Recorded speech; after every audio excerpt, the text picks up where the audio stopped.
Hello and welcome to today's daily message. As you know, we have just begun the season of Advent. And Advent is a time of preparation for our celebration of the coming of Jesus, the incarnate Word of God, into the world. But my message today is that Advent and Christmas are not primarily a time when we remember the coming of Jesus into the world 2,000 years ago. Yes, we do that, but we do that with this idea in mind. We celebrate Christmas, we celebrate Advent as we recall that Jesus continues to come into the world today. And how does Jesus do that?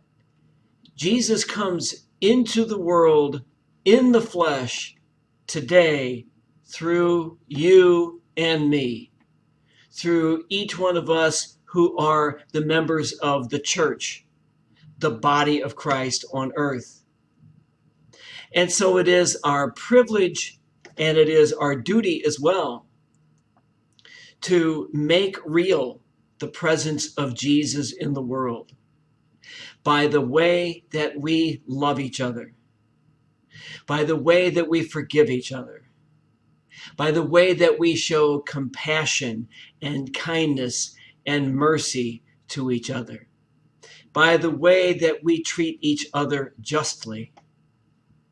And so as we begin this season of Advent, I just ask us all to reflect upon how each one of us can make Jesus more present in the world today by the way we live, and therefore continue today the celebration of Christmas, continue the celebration of the coming of Christ in the flesh into our world. Thank you very much for watching.